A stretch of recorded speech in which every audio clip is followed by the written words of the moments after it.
ভিট hair removal cream versus নামিয়া hair removal cream কোনটা বেশি ভালো বলুন তো? চলুন দেখে নেওয়া যাক। আমি জয়শ্রী আর আপনারা দেখছেন beauty pi. Welcome back to my channel. এতদিন ধরে তো লোম তোলার কথা উঠলেই সবার আগে ভিটের কথা মাথায় আসতো। সব থেকে সহজ উপায়ে ভিট দিয়ে আমরা লোম তুলে থাকতাম, কিন্তু এখন মার্কেটে ভিটকে টক্কর দেওয়ার মতো চলে এসেছে আর একটা ক্রিম, যেটা নামিয়া হেয়ার রিমুভাল ক্রিম। চলুন তো দেখে নিই এক এক করে পার্থক্যগুলো। সবার আগে বলে দেব ভিটের দামটা।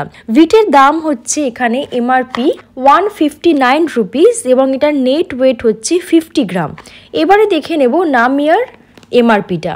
নামিয়ার এমআরপি হচ্ছে 120 রুপিস, মাত্র 120 টাকা, এবং এরও নেট ওয়েট হচ্ছে 50 গ্রাম। দামের দিক থেকে নামিয়া এখানে উইনার হলো, যেহেতু নামিয়ার দাম ভিটের থেকে প্রায় 35 টাকা মতো কম। চলুন এইবারে দেখে নেব ভিট কি কি দিচ্ছে, অর্থাৎ ভিটের বিশেষত্বটা কি। সবার প্রথমে এখানে বলছে যে Veet pure hair removal cream 88% natural origin ingredients, অর্থাৎ এর মধ্যে 88% প্রাকৃতিক উপাদান দিয়ে নাকি তৈরি। হ্যাঁ, তারপরে বলছে এটা আপনার স্কিনকে স্মুথ করবে এবং গ্লোয়িং করে তুলবে। তাছাড়া বলছে এটা আপনারা পায়ে এবং বডিতে ইউজ করতে পারবেন, ড্রাই থেকে নর্মাল স্কিন অবধি প্রত্যেকেই। তাছাড়া এটা আপনার স্কিনে একটা ঠান্ডা মতো কুল সেন্সেশন দেবে, এবং এটা অ্যালোভেরা এবং পুদিনা পাতার এক্সট্র্যাক্ট অর্থাৎ নির্যাস দিয়ে তৈরি। চলুন এইবারে বলে দিই নামিয়ার বিশেষত্বগুলো। নামিয়া আপনার স্কিনকে স্মুথ করে তুলবে লোম তোলার পরে, আর এটা ইউজ করলে আপনাদের স্কিনে র্যাশ হওয়ার কোনো ভয় নেই বা কাটা ছেঁড়ারও কোনো ভয় নেই।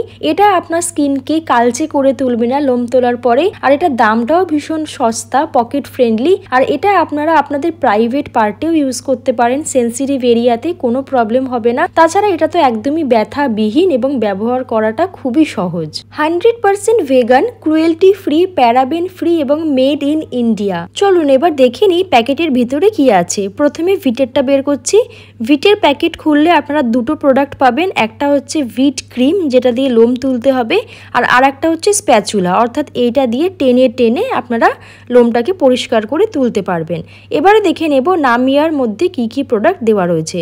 নামিয়ার মধ্যে আছে 3টে প্রোডাক্ট। একটা হচ্ছে হেয়ার রিমুভাল ক্রিম, একটা হলো স্প্যাচুলা, আর আরেকটা হচ্ছে খুবই ইন্টারেস্টিং, যেটা হচ্ছে আফটার ভ্যাক্সিং সিরাম। এই প্রোডাক্টটা আমার খুবই ভালো লেগেছে, কারণ ভিটের সাথে এইরকম টাইপের কোনো সিরাম দেয় না, যেটা নামিয়ার সঙ্গে দিয়েছে।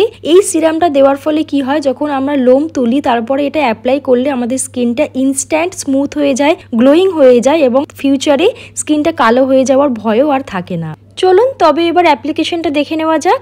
সবার প্রথমে আমি পায়ের একটি অংশে ভিটটা অ্যাপ্লাই করব। এইটুখানি অংশে আমি ভিটটা আপনাদেরকে অ্যাপ্লাই করে দেখাবো, এবং এইটুখানি অংশে নামিয়াটা অ্যাপ্লাই করে দেখাবো। একদম পাশাপাশি করে দেখাবো, তাহলে আপনাদের বুঝতে সুবিধা হবে ডিফারেন্সটা। আমি এখানে ভিটটা যতটুকু পরিমাণ কোয়ান্টিটি নিলাম, ঠিক সেম কোয়ান্টিটি আমি নামিয়াটারও নিয়ে নিলাম। এইবারে আমি এই ক্রিম দুটোকে স্প্যাচুলার সাহায্যে খুব ভালো করে লাগিয়ে নেব। আমি যেহেতু এই ভিডিওটা আপনাদেরকে বোঝানোর জন্য করছি, সেহেতু আমি পুরো পায়ের লোম এখানে আপনাদের তুলে দেখাবো না। বোঝানোর জন্য পাশাপাশি যেটুকু অংশে আমি লোমটুকু তুলবো ওইটুকু দেখালেই আপনারা আশা করি বুঝতে পেরে যাবেন। দুটো ক্রিমকে এবার 5 থেকে 6 মিনিট রাখবো, শুকিয়ে গেলে লোমগুলো এমনি নেতিয়ে পড়বে। 5 থেকে 6 মিনিট হয়ে গেছে, এবারে লোমগুলোকে তুলে নেওয়ার পালা। তবে আমি যেটা লক্ষ্য করলাম, ভিটের মধ্যে একটা উগ্র ঝাঁঝালো গন্ধ রয়েছে, যেটা অনেকেরই ইরিটেটেড লাগতে পারে, কিন্তু নামিয়া ক্রিমটার মধ্যে কিন্তু কোনো প্রকার ঝাঁঝালো উগ্র গন্ধ নেই, যেটা কিন্তু অবশ্যই একটা প্লাস পয়েন্ট। এখানেও নামিয়া উইনার হয়ে গেল। আমি ভিটের স্প্যাচুলা দিয়ে ভালো করে লোমগুলোকে পরিষ্কার করলাম। লোমগুলো মোটামুটি ভালোই উঠেছে, কিন্তু তবুও ভিতরকার যে লোমের হালকা হালকা রোয়া রোয়া অংশ, সেটা কিন্তু দেখাই যাচ্ছে। বলুন চলুন এবার একইভাবে নামিয়া ক্রিমটাকেও তুলে নেব। নামিয়া স্প্যাচুলাটাকেও ভালো করে ভিজিয়ে নিয়ে জলে তারপরে লোমগুলোকে পরিষ্কার করছি। খুব সুন্দর ইজিলি লোমগুলো উঠে আসলো, কোনো প্রকার আমাকে জোর জবরদস্তি করতে হলো না। এখানেও দেখুন লোমগুলো কিন্তু খুব স্মুথ ভালোভাবে পরিষ্কার হয়েছে। হালকা হালকা রোয়া এখানেও ভিজিবল, তবু কিন্তু ভিটের তুলনায় একটুখানি কিন্তু তুলনামূলক কম, এটা মানতেই হবে।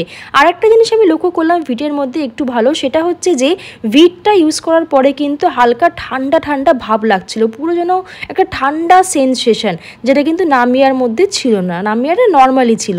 এইবারে আমি একটা ভিজে রুমালের সাহায্যে ভালো করে মুছে নিলাম যাতে লোমগুলো আর একটা অবশিষ্ট না থাকে। তো বন্ধুরা আমি একদম পাশাপাশি লোমগুলোকে পরিষ্কার করে দেখালাম। এবার আপনারাই কমেন্টে বলুন যে কোনটার লোম ভালো পরিষ্কার হয়েছে। এবারে আমি অ্যাপ্লাই করব নামিয়ার আফটার ভ্যাক্সিং সিরাম। আমি অল্প একটুখানি পরিমাণ এখানে নিয়ে নিলাম, যেহেতু মাত্র 10 গ্রাম প্রোডাক্ট থাকে, এইটুকুতেই কাজ হয়ে যাবে।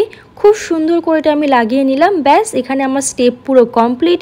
এবারে আপনারা কমেন্ট করে বলুন আপনাদের ভিডিওটি কেমন লাগলো। ভালো লাগলে অবশ্যই একটি লাইক করে দেবেন, কোনো প্রশ্ন থাকলে কমেন্ট করবেন, আর নতুন হয়ে থাকলে চ্যানেলটিকে সাবস্ক্রাইব করে দেবেন। আজকের মতো টাটা, বাই।